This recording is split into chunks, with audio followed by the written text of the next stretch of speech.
Amigos da Web TV UAI, Jornal UBA em Foco. As eleições se aproximam, tivemos um adiamento, né, das datas das eleições e muitas dúvidas ficam a respeito aí do que pode e o que não pode ser feito durante e antes das eleições. E para isso, nós convidamos aqui o doutor Luiz Gustavo Riani, advogado, ele que vai sanar algumas dúvidas nossas e também de alguns telespectadores a respeito das eleições 2020. Doutor Luiz Gustavo Riani, seja muito bem-vindo. Meu amigo Júlio, tudo bem? Gersinho, como é que vai? Meus queridos amigos, prazer estar aqui de novo falando com vocês. Sempre tenho fornecido algumas informações ao Gersinho aí no celular dele, e independente de política ou independente de programa, nós temos uma amizade antiga, né? Tanto que eu ainda chamo de DJ Gersinho, né? Isso. E você também, né? Mas é um prazer, estou aí agora para falar com todos vocês e a gente poder falar um pouco sobre a legislação eleitoral. Eu estou à disposição suas aí para o que precisar. Muito bem, muito obrigado, meu amigo. É o seguinte, né, as eleições, a PEC, né, foi aprovada, as eleições foram adiadas para novembro. Então, os prazos também dos candidatos, dos pré-candidatos, enfim, de todas as ações que sejam feitas aí durante e antes das eleições também foram modificados. Inclusive, por exemplo, né, a questão de programas, né, de TV, de rádio, enfim, de pré-candidatos fora dos programas de TV e rádio. Essa data mudou para quando, doutor? Julinho, a verdade é que eu estou te tratando de Julinho, mas também... À vontade. Mas, Julinho, a verdade é assim, a PEC 18, né, alterou circunstancialmente as eleições, esse é um fato, né?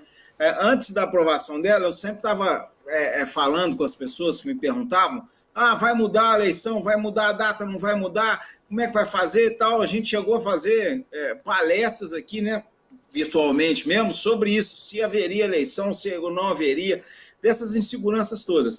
E assim, uma coisa que eu sempre falava é que eu tinha duas certezas. Primeiro, que teria eleição esse ano, e segundo, que mudaria a data das eleições esse ano. E assim foi feito.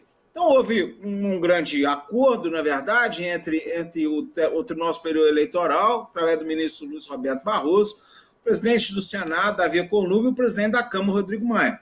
Só que eles esqueceram, costumo falar assim, não esqueceram de combinar com os russos. Por quê? Porque o Senado votou no mesmo dia, pautou e votou os dois turnos no mesmo dia, foi para a Câmara.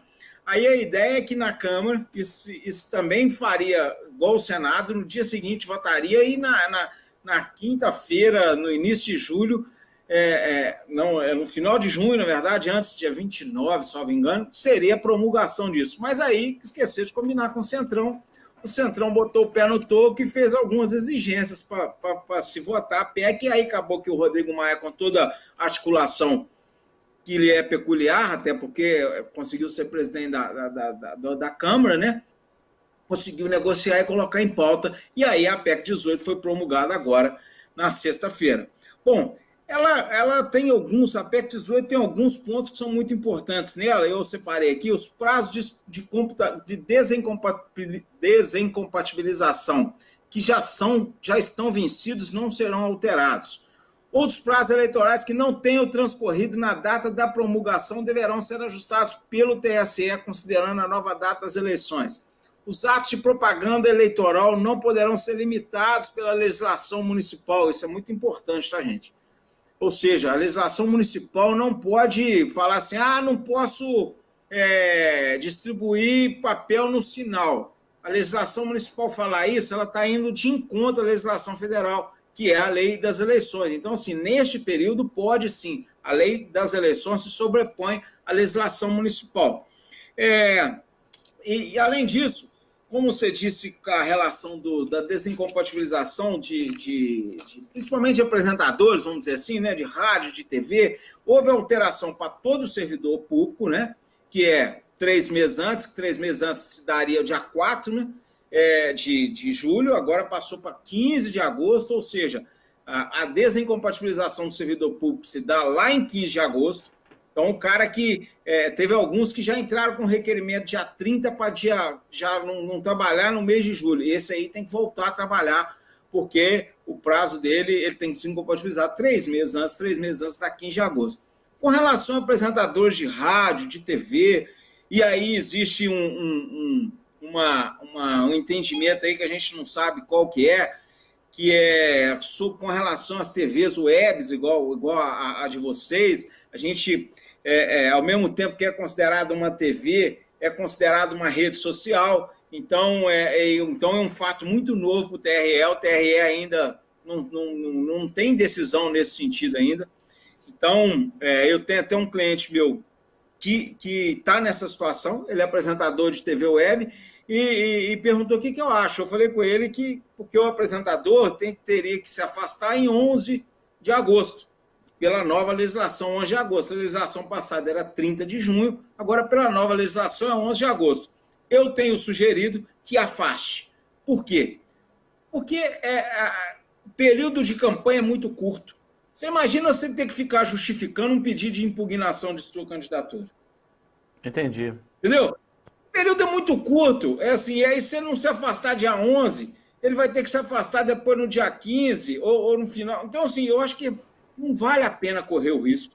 Aí eu acho que é um risco desnecessário. Então, eu tenho aconselhado a quem me consulta, que está numa situação igual a de vocês, que se afaste. Se afaste para não ter risco, porque senão você está dando arma para o seu adversário entrar, você entra com registro, seu adversário entra com impugnação de registro sob o argumento de que você deveria ter saído do ar e não saiu do ar. Aí, meu amigo, vai de acordo com a cabeça do juiz. Se o juiz entender a seu favor, ótimo, mas se o juiz entender contra e não tem decisão ainda dos tribunais que baliza esse entendimento, então, assim, é uma coisa que vai para o tribunal. E aí você tem que, em vez de pedir voto, as pessoas vão te perguntar assim, mas o fulano impugnou a sua candidatura. Aí, em vez de você falar o que você quer, você tem que falar o que justificar. Então, assim, eu aconselho o seguinte, sai. É mais tranquilo sair e não correr risco. É mais seguro, sem dúvida nenhuma, né? Agora, você falou com relação a apresentadores, né, e pessoas que trabalham, né, que comentaristas, enfim, no geral, que apresentam programas ou que trabalham em programas. Agora, Riane, em correlação a convidados, por exemplo, nós entrevistamos aqui vários pré-candidatos, tanto à Câmara Municipal quanto também ao Executivo. Isso muda também? Eles podem ser convidados, podem participar, respondendo questões como pré-candidatos? Podem. A legislação garante isso. A figura da pré-candidatura, a gente sabe que sempre existiu, ela existia inclusive de boca, né? Mas aí agora, na última reforma eleitoral, eles colocaram no papel, colocaram na legislação esta figura jurídica do mundo do direito eleitoral, que é a pré-campanha. Hoje a pré-campanha está regulada na Lei 9.504. Então lá nessa regulação, fala que pode ser feito isso que vocês fazem. Os pré-candidatos podem sim dar entrevistas, falar das suas plataformas, pedir apoio político. O que os pré-candidatos não podem é dizer que são candidatos, isso não pode ainda. Por quê? Porque eles só são candidatos após as convenções.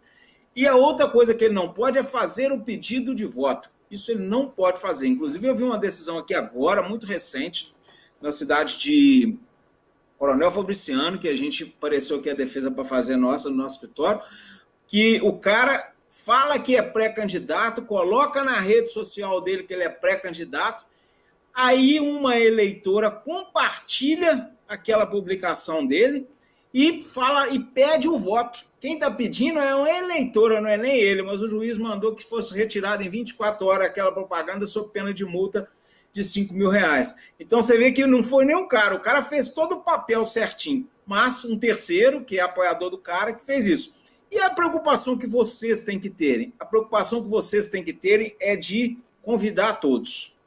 Vocês têm que abrir a oportunidade a todos. É isso que a legislação fala. Claro que se você virar banho e falar assim, mas como é que eu vou convidar todos os pré-candidatos a vereadores? Então, os pré-candidatos a vereadores, a legislação fala que dá oportunidade aos candidatos a prefeitos em igualdade. Então, não fala em vereador, mas eu acho que vai muito de bom senso. A gente sabe aquela ideia, se for o caso, eu acho que vocês, sugestão, né? Vocês abrirem para aquele pré-candidato, se for o caso, que quiser ser ter uma data com vocês, teriam uma data limite para se inscrever, aí depois vocês fariam, não sei. Vocês são muito inteligentes para pensar isso, mas com relação aos pré-candidatos a prefeito, e eu tenho visto que o Ubar, pela minha cabeça aí, pelo que eu tenho contado, parece que vai ter, hoje, em termos de pré, temos 8 ou 9 pré-candidatos em Ubar. Eu contei mais ou menos isso aí. Eu acho que eu contei 9. Então, assim, eu acho que seria até para vocês mesmo do programa uma maravilha ouvir todo mundo. Então, se vocês falarem, eu não quero correr risco, o que eu faço? Chamo os 9, convida todos. A sua obrigatoriedade é convidar. Se eles não quiserem ir, é problema deles, azar é deles. Né? Eu não perderia um espaço desse de forma alguma se eu fosse candidato. Pois é. Agora, uma outra dúvida é a seguinte, esse prazo é em agosto, né, para que essas pessoas não saiam, né, se desincompatibilizem. A palavra que realmente Isso. dá aquele nó, né? Mas é o seguinte... Dá um nó, né? Dá. Após esse prazo, aí o que pode ser acarretado a esses candidatos, pré-candidatos, na verdade, porque qual é a data limite para a oficialização da candidatura? Bom, esse aí é um problema, passa a ser um problema, por quê? Porque a data limite para oficializar a candidatura tem que ter as convenções de 31 de agosto a 16 de setembro, e a data limite para registro é 26 de setembro, que é 26. Início da propaganda, 26 de setembro é o início da propaganda, então 25 é o prazo final de registro. Então, assim, a partir do momento que houve esse registro, as pessoas já não podem mais, por quê? Porque aí a legislação garante esse espaço deles através do horário eleitoral gratuito. Então, aí eles não poderão mais. E aí depende como é que vocês se encaram, e aí, de repente, valeria a pena vocês fazerem uma consulta junto ao Ministério Público Eleitoral aí da cidade, como é que eles vão encarar essa situação de você, porque se for rede social, eles podem, ponto. Agora, se for rádio e TV, eles não podem. Aí como é que o Ministério Público encara as TV webs, por exemplo? Como TV? Como rede social? Se for rede social, você pode, no meio da campanha, chamar o cara, não tem problema nenhum. Entendeu? Muito bem. Então, nesse período, depois aí do afastamento, depois do período de 11 de agosto, né? Não pode. Aí, então, não pode mais, até no prazo final para oficializar a candidatura, eles também não podem falar. Não pode. Então, assim, vamos traduzir assim, eles podem, enquanto pré-candidatos, na hora que passam a ser candidatos, já não pode mais.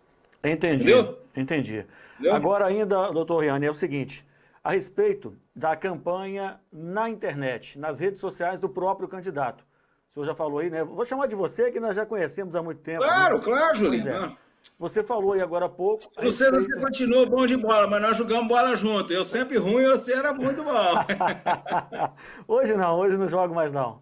A respeito da campanha dos candidatos, você falou agora há pouco aí sobre um problema de um possível candidato em que foi compartilhado, né, um vídeo, me parece, enfim, algum material dele, ele acabou sendo penalizado ou, né, houve aí uma tentativa de penalizar esse candidato, teve que retirar, inclusive, esse material. Mas como é que fica daqui para frente? O que é recomendado? O candidato, o pré-candidato ou depois o candidato em si, ele pode fazer um trabalho na sua rede social normalmente e é aconselhado o quê? Tirar, por exemplo, a opção de ser compartilhado o vídeo, o material? Bom, Júlio, é muito importante, é interessantíssima a sua pergunta, existe algumas formas de propaganda eleitoral. A primeira forma da propaganda eleitoral é pela imprensa, jornal, revista. A segunda forma é aquela propaganda de rua, santinho, entrega de santinho. A outra forma é TV e rádio. A outra forma é a propaganda na internet. Você nota bem que a única dessas formas que é permitida na pré-campanha é a internet. Você, na pré-campanha, você não pode ir fazer rádio. A rádio e televisão você pode ir dentro dessa regra que a gente colocou inicialmente aí de convidar todo mundo. Mas você não pode fazer santinho de pré-campanha, você não pode colocar no jornal a sua propaganda de pré-campanha, você colocar na revista a sua propaganda de pré-campanha, você não pode. Então, a única coisa que você pode na pré-campanha é a propaganda da internet. Então, assim, que eu preciso para não cometer ilícito na pré-campanha com relação à propaganda? Eu tenho dito que o que é muito importante é você ter razoabilidade e proporcionalidade. Exemplo, eu vou inventar um número aqui, tá? Para não falar que eu estou puxando sardinha para A ou para B partido. Um partido que tenha o número 120. 58. 120. Aí o cara vai lá, eu vou lá e faço um bannerzinho, né? Aquela coisa para colocar na internet, no Facebook, eu coloco a minha foto lá, escrevo lá, Gustavo Inhane, pré-candidato a prefeito pelo PPP, número 120. Isso eu estou ferindo a razoabilidade, não é razoável fazer isso nesse momento. Mas o número não é o número do partido, mas todo mundo sabe que o candidato a prefeito concorre com o número do partido.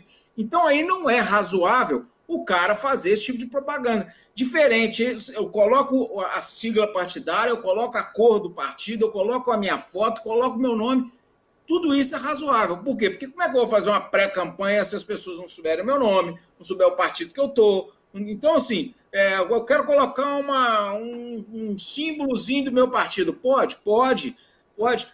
E o cuidado que eu tenho que ter? É o que eu disse, o cuidado que você tem que ter é se os seus correligionários não vão entrar te pedindo voto ou compartilhando, que foi o caso que aconteceu aqui, que não foi nem caso de vídeo, foi o caso mesmo de um banner. O cara fez um banner muito bonito, e a irmã dele, e aí tem esse detalhe, a moça foi irmã dele, compartilhou aquela publicação no Facebook e embaixo escreveu assim, peço que todos votem no meu irmão. O irmão mesmo, na verdade, a campanha dele está lá, estou lançando meu nome para agora, nessa pré-campanha, quero o apoio de todo mundo, tal. Ponto, o cara estava perfeito, mas a partir do momento que a irmã compartilhou, aí aquilo a oposição murchou em cima, entrou com a denúncia do Ministério Público, o Ministério Público entrou com a ação e o juiz deu prazo de 24 horas para ele retirar aquela propaganda. E assim, e aí a Justiça Eleitoral tem essa vantagem. Se você quiser discutir, vai discutir. Você discute se você está com razão ou não. Se você perder, você tem uma multa de 5 a 25 mil. Agora, se você ganhar também, você vai manter. Vale a pena essa briga agora? Não acho. Não acho que vale a pena a briga. Então, assim, tem que ter cuidado com essa propaganda na internet, justamente nesse compartilhamento. E tem muita coisa também que acaba sendo, né, na maldade. O adversário, às vezes o adversário tem um fake que faz isso justamente para sacanear o cara. Então, assim, de repente, o ideal seria mesmo ele bloquear alguma coisa de compartilhamento nesse momento para não ter muito risco, entendeu? Eu acho que, de repente, isso seria um bom caminho. Eu ia te perguntar, te falar, né, abordar justamente esse assunto, que abre um precedente, abre aí uma oportunidade de um adversário, de repente, usar de má fé e compartilhar um material seu, né, para te prejudicar ou até para impugnar a sua candidatura. Realmente pode acontecer isso. A justiça garante mais ou menos esse tipo de coisa, assim, garante em termos, porque fala que a parte tem que saber que está acontecendo aquilo ou dar um motivo para aquilo. Então, assim, se você conseguir provar que o cara é seu adversário, ótimo, mas você vai ter uma molação, você vai ter que entrar com a ação, a justiça vai ter que se defender, ou entrar com a ação contra o cara, ou se defender falando, não sou eu, o cara que me sacaneou, vi aqui que ele é pré-candidato também, ou esse fulano apoia o outro. Mas a Justiça Eleitoral esse ano, ela tem uma coisa que está assim, é o que está norteando ela o tempo inteiro, é combate ao fake news. E a orientação do Tribunal Superior Eleitoral, a orientação do TRE, é toda no sentido de se pegar ao máximo essa questão de fake news. Inclusive, assim, situações extremas de inclusive, casos de prisão. Por quê? Porque tem casos de crime.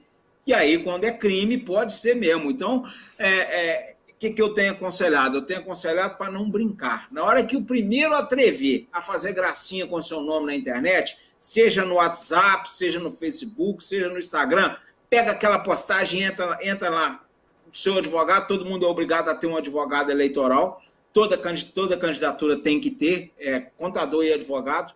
Então, assim, já entrega para o seu advogado de confiança para que ele entre com a ação contra aquela pessoa, e pronto, aí você vai dar o seu recado, fala, não estou aqui para brincar, se vier com sacanagem vai ser na justiça que vai resolver. Então eu acho que esse é o caminho que eu tenho falado com todo mundo. Para a gente fechar aqui as dúvidas que eu tenho, né? Existe alguma legislação com relação a ataques aos candidatos, a uma campanha mais agressiva, ao invés de fazer a sua própria campanha, utilizar a tática de ataque ao adversário? Existe alguma coisa em termos de punição, alguma legislação com relação a esse tipo de ato? Existe, a legislação está garantindo isso, é a chamada propaganda negativa. E ela proíbe que seja feita a propaganda negativa, sob pena de crime. Então, assim, aonde que eu falo? Às vezes vai ser negócio mesmo você contra-atacar, o cara já vem... Então, assim, calúnia, a calúnia, injúria e difamação é crime que já está previsto no Código Penal há muito tempo. E existe a calúnia, injúria e difamação eleitoral, que isso garante o direito de resposta aos candidatos dentro no mesmo veículo de comunicação que saiu, vamos dizer assim, o ataque ou a mentira, e aí ele pode ser enquadrado em sendo em internet, em sendo em rede social, em sendo em mensageiros instantâneos, ele pode ser enquadrado como fake news, e aí, inclusive, sendo crime. Então, existe sim, nessa nova legislação, o combate a esse tipo de propaganda negativa. E enquanto pré-candidato? Enquanto pré-candidato, como eu disse, é uma figura ainda que eu tenho falado que pode tudo. A única coisa que ele não pode é pedir voto e dizer que é candidato. Mas, ao mesmo tempo, eu acho que ele pode tudo, mas nem tudo que você pode lhe convém. Então, ele tem que ter essa temperança dentro do que ele pode fazer com o que convém ser feito. Então, eu acho que a questão da rede social nessa eleição vai ser essencial. Quem não está ainda ambientado à rede social e é candidato, passa a se ambientar. Por quê? Porque eu costumo dizer que aqui pode ser decisivo a rede social, porque às vezes eu deixo de votar em alguém porque veio me pedir voto em casa. Em tempos de pandemia, a gente tem que adivinhar ou começar a fazer uma leitura de como o eleitor quer ser pedido voto.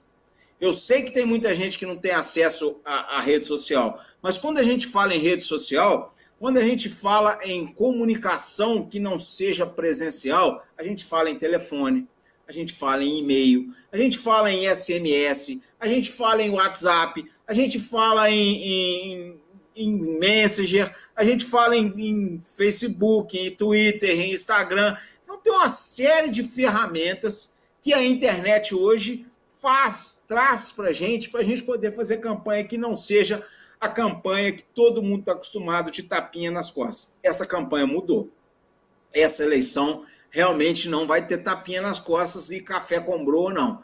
E isso pode tirar voto, conforme for a pessoa. Se for uma pessoa sistemática, costuma tirar voto. Eu quero só aproveitar para lembrar que eu vi uma decisão agora, sexta-feira, eu vi uma decisão da Justiça da Bahia. Um partido político lá mandou fazer umas máscaras com o número dela. A Justiça mandou recolher tudo, porque, primeiro, que está se fazendo doação de máscara, e segundo, que ela está entendendo que é uma propaganda extemporânea do candidato a prefeito, mesmo o partido que fez, mas como tem um número do candidato e ele está doando, então a Justiça já mandou recolher tudo. Então, aquele que quer ser o mais esperto aí, vou fazer umas máscaras para doar para os outros, não seja, porque já tem julgado no Brasil nesse sentido, que está mandando recolher e aplicando multa. Então, como você disse aí, na eleição pode. Se fosse em termos de eleição já como candidato, poderia. Não, porque é Também proibido não. qualquer tipo de doação. Qualquer tipo de doação é proibido. Aquela coisa de camisa, de boné, não sei o que, está proibido. Isso já bom, não vou te lembrar a data certa, mas é proibido. O que pode ser feito nesse sentido? Pode ser feito o seguinte: o partido está permitido angariar recursos. O candidato está permitido angariar recursos. Então, existe um procedimento próprio, mas o candidato, querendo fazer dinheiro na campanha dele, ele pode mandar fazer máscara com a logo dele, por exemplo. Eu não aconselho fazer, mas que pode. Ele pode mandar fazer, vai lá, paga e vende aquelas máscaras. tira nota fiscal, tira documento para um por um que tenha comprado. Aí está provando o quê? Que ele não está doando nada. Ele está angariando fundos para a sua campanha. Mas isso é simples assim? Não, não é simples assim. Você precisa comunicar à Justiça Eleitoral, você tem que avisar ao juiz: doutor, mandei fazer 100 máscaras a tantos reais, está aqui a nota fiscal, e isso tudo vai entrar na sua prestação de conta. Então, sim, é muito complicado fazer. Não é simples fazer mesmo, que é todo cheio de burocracia. E por que é cheio de burocracia? Porque tem que ser, porque nós estamos tratando de dinheiro de campanha, que em tese é um dinheiro público. Em tese, tem uma grande parte agora público, que é o fundão, mas ao mesmo tempo tem o dinheiro do fundo partidário também, que é público. Então, o dinheiro que é público tem que ser, seja ele na campanha ou fora da campanha, ele tem que ser tratado com zelo. Então, assim, por isso que a justiça é burocrata para isso. É burocracia, sim. Por quê? Porque não podemos, vamos dizer assim, não podemos vulgarizar a política através dessa quantidade de corrupção que a gente tem visto, e tem visto tudo justamente aonde? Onde que nasce isso tudo? Nasce numa candidatura. Nasce tudo na hora que é no caixa 2 de campanha, não é lá? Não é lá no caixa 2 de campanha? Então, assim, nós temos que brecar isso. Nós não podemos alimentar esses candidatos que querem burlar a legislação para poder ganhar uma eleição. Não vale tudo. Eu discordo daquele que fala assim: para ganhar a eleição vale tudo. Esse que fala isso, corra dele, porque ele também faz tudo para se manter no poder depois. Concordo com você, depois vale tudo também. Luiz Gustavo Riani, muito obrigado aqui pela sua presença, obrigado por disponibilizar um pouco do seu tempo, que a gente sabe aí que é curto, mas agradecemos, foi realmente de grande valia a sua participação aqui, esclarecendo essas dúvidas. Obrigado, Júlio, obrigado, meu amigo Gersinho. Dizer que eu estou à disposição, se quiser aí, diariamente, sempre que ele quiser contato, pode me fazer, que eu estou à disposição. Costumo dizer que saí de Ubá, estou com a minha vida toda feita aqui em Belo Horizonte, mas eu devo muito ao Ubá. O Ubá me deu meus 2 filhos, o Ubá me deu a minha esposa, o Ubá me deu a minha família, o Ubá é a minha terra natal. Então, assim, eu preciso retribuir de algum modo o Ubá. Então, o que eu puder estar aí à disposição, já fiz, eu reconheço, e sem falsa modéstia, que quando eu estava aqui no governo, eu consegui muita coisa para o Ubá, arrumei mais de 10 milhões ao longo dos 4 anos que eu fiquei no governo aqui, 3 anos e pouco no governo, mas é pouco. O Ubá me deu as coisas que eu tenho de mais importante na vida, que é a minha família, que é a minha esposa, que são os meus filhos. Então, tudo que eu fizer por Ubá é pouco ainda. Eu só não vou fazer mais ser candidato. Aí é uma decisão que eu tomei por mim, pessoalmente, que a gente, cada eleição é uma eleição, mas cada dia que passa eu estou mais convencido que o meu papel na eleição é esse que eu estou fazendo, é o papel do lado de cada mesa, o papel de instruir, de ajudar, mas não ser o líder, vamos dizer assim. Eu me dei muito bem em ser um liderado. Então, eu estou à disposição de vocês, um grande abraço, muito obrigado por me dar essa oportunidade de estar nessa esplêndida audiência que vocês têm aí, nessa TV, e estamos juntos, à disposição de vocês. Um abraço a todos. Valeu, meu amigo, um grande abraço. Falamos com Luiz Gustavo Riani, advogado, esclarecendo aí várias dúvidas a respeito das eleições, e voltaremos a falar com ele novamente no decorrer aí do tempo, quando for se aproximando das eleições, e a gente vai tirar mais dúvidas, inclusive vamos marcar aí para os nossos telespectadores enviarem suas dúvidas também, pré-candidatos, candidatos, enfim. Daqui a pouquinho a gente volta trazendo mais matérias aqui no nosso Ubá em Foco.